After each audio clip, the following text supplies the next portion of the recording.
Hi Guitarlings, this is Gray at Hub Guitar. Today we're going to do one of many fingerstyle guitar exercises to come.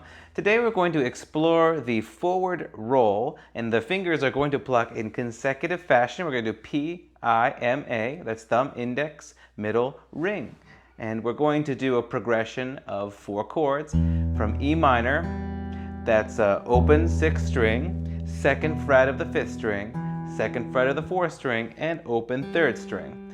That's going to transition to E minor major 7. So you notice I'm using my middle 2 fingers on my fretting hand so that I can walk that note down to the major 7th here on the 1st fret of the 4th string. So now I've got open, 2, 1, and open. The next chord, I'm going to walk that down again by simply lifting my finger up.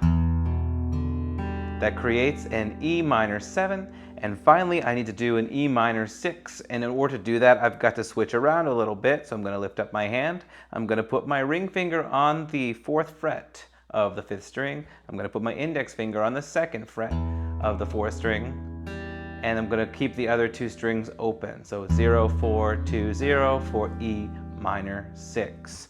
Now as written, this exercise is one chord to the next chord, to the next chord, and to the last chord. But you can multiply that if you like, for example, by playing each chord 2 times.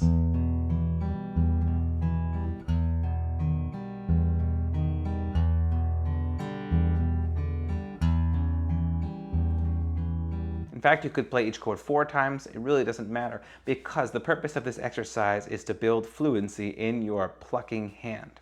Now you might have heard the theory that strings 6, 5, and 4 are always played with the thumb and that the other strings are played with the other fingers. I think when you see a pattern like this, you want to think a little bit differently about that theory, because you've got chords spanning across 4 strings, so it doesn't make a lot of sense to go thumb, thumb, thumb, index. It's one way to do it.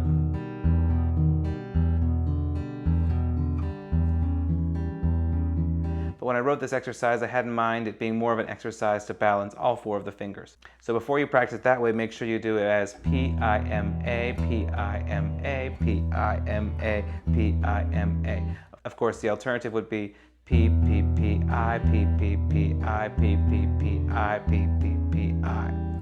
So there's a couple different ways to play that, but I had in mind P-I-M-A for actually all of these exercises in this series, so I hope that you will start there. All right, that's it for example number 1. I hope you'll stay tuned, because I have many more fingerstyle exercises coming right at this channel. Thanks for watching.